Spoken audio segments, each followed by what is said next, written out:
Magandang araw po sa inyong lahat. Andito na naman ako sa harap ninyo para magbigay na naman ng isang impormasyon na baka hindi nyo pa nalalaman. Pero bago ko simulan, humihiling lang po ako ng kaunting pabor na i-subscribe ang maliit na channel ni Ate Stella ninyo. Guys, huwag na tayong paligoy-ligoy pa. Simulan na natin ang ating topic ngayon. Ang topic natin ngayon ay ang mga solusyon sa madalas na pag-ihi gamit ang mga halaman o herbal. Pero bago ko tatalakayin, disclaimer lang po, ang impormasyong ibinibigay sa video na ito ay para sa mga layuning pang-edukasyon lamang at hindi nilayon bilang kapalit ng profesional na payong medikal. Maraming salamat po. Maraming herbal remedies sa Pilipinas na tradisyonal na ginagamit para makatulong sa mga sintomas tulad ng madalas na pag-ihi. Ngunit mahalagang tandaan na bago gumamit ng anumang halamang gamot, kumonsulta muna sa doktor para matyak na ito ay ligtas at angkop sa iyong kalagayan, lalo na kung may iba pang mga kondisyon sa kalusugan. So narito ang ilang karaniwang halamang gamot na maaaring makakatulong. Number 1, sambong. Ang sambong ay kilala bilang diuretic na nakatutulong sa pag-alis ng sobrang tubig sa katawan at nakakatulong din sa urinary tract infections, no? So paano ito gawin? Pakuluan ang dahon at gawing tsa.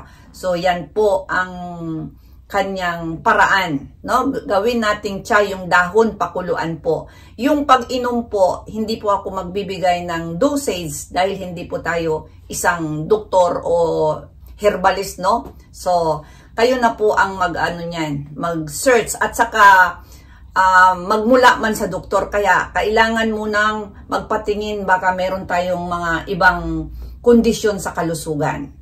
Number 2 naman, lagundi.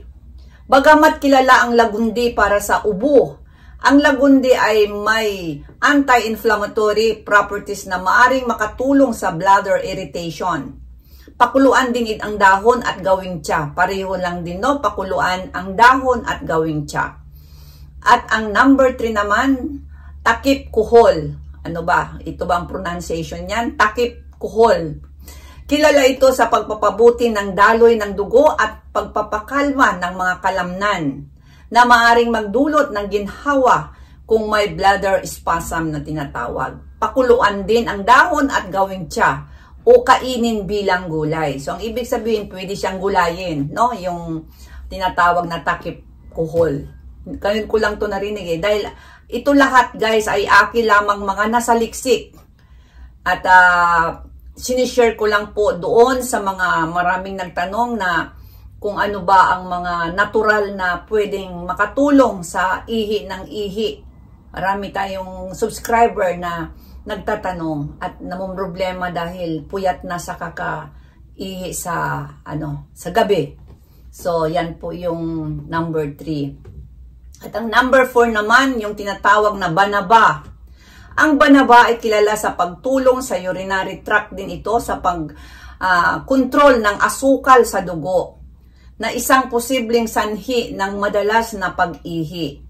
Pakuluan ang tuyong dahon ng banaba at uminom bilang tsa. Inumin din ito ng bilang tsa. So, puro tsa talaga dahil ang mga dahon. At ang number 5 naman, makahiya. Hanip sa pangalan, no? Makahiya. Tradisyonal na ginagamit para sa mga kondisyon sa urinary tract din ito dahil sa anti-inflammatory properties nito. Pakuluan ang ugat, ang ugat o dahon at inumin bilang tsa rin. So parang narinig ko na ito, guys, itong makahiya na yung halamang gamot. Hindi ko nga lang nasubukan. So ibig sabihin, maganda rin pala siya, isa siyang tradisyonal na ginagamit. Noon pa, pag sinabi kasi nating tradisyonal, yun na yun. Medyo noon pa ginagamit na talaga yan siya. So maganda siya sa urinary tract infection dahil sa kanyang inflammatory properties. So, yung number 6 naman, yung mais naman ito. Ang buhok ng mais ay ginagamit bilang diuretic at nakakatulong sa urinary tract infections. Pakuluan ang buhok ng mais sa tubig at gawing tsa. Ito, guys, nasubukan ko na ito, guys. Dahil, hindi naman dahil may, ihi ng ihi, kundi merong nakapagsabi sa amin sa mother ko na maganda raw ito sa daanan ng ihi. Hindi naman ako talaga yung mother ko na medyo nagkaroon ng UTI. Ito po yung niya, yung traditional na halaman na aywan ko kung saan niya narinig, pero nagtaka kami kasi nasa probinsya din kami nakatira, maraming mga mais doon. Talagang nagpakulo siya, pero hindi lang yung buhok ha, kasama na rin yung kasama na rin yung anong tawag dito, yung buong mais talaga, nilaga niya. Tapos ininom niya yung yung tubig nung pinag-anuhan ng mais. So uminom siya ng sa isang araw ilang beses. Tapos sabi niya, hindi naman gumaling pero nakakatulong, no, na anong tawag dito, yung hindi na masyadong pabalik-balik daw siya sa sa CR, sabi ng mother ko. Kaya yan pala, totoo pala itong mais na sinasabi nila. So yan, yung buhok ang sinasabi dito, no? So yun na lang din ang sundin natin kung pwede tayong uminom nito. At ang tips naman, no, para sa magandang daloy, uminom ng sapat na tubig para maiwasan ang dehydration. Ngunit iwasan din ang sobrang dami ng caffeine o alcohol na maaring magdulot ng irritation sa pantog. So ang ibig sabihin, tayo pa naman is anong tawag dito sa Pilipinas, napakahilig natin sa mga sa mga tulad ng kape, tulad ng mga soft drinks. Yun, maganda pa ang kape ha kaysa soft drinks talaga. Ay, grabe kasi ang asukal niyan, ang tamis. Kung meron na tayong tinatawag na mataas ang cholesterol, diabetes, yun, magpapatrigger siya talaga. Kaya iihi na lang ang iihi. Kasi yung sintomas din ng ng diabetes ayon sa aking pagsaliksik ay ihi rin ng ihi, lalo na sa gabi.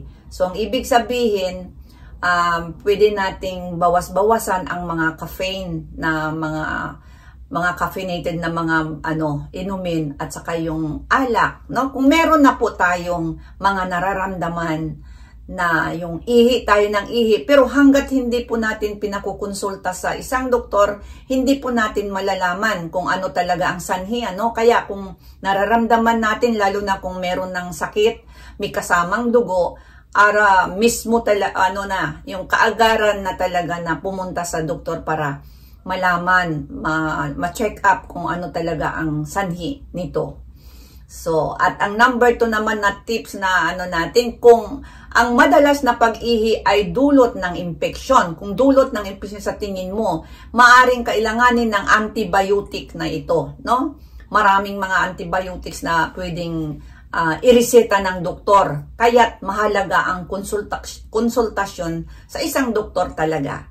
No? So, pag meron kayong nararamdaman na iba na talaga, o sa tingin nyo na infection na yata to, agaran na pumunta po sa isang doktor para mabigyan ka agad ng lunas para hindi na siya maggrabe pa. Ayan po guys, sana nagustuhan nyo ang ating video ngayong araw na ito, at sa susunod magbibigay na naman ako ng mga iba't ibang mga halaman na gamot para makatulong din na makatulong din sa inyo na kahit paano, pero iba pa rin yung talagang magpakonsulta po kayo sa isang doktor. Hindi po natin gawing kapalit ang halamang gamot sa mga gamot galing sa medical. Maraming salamat po sa inyong lahat.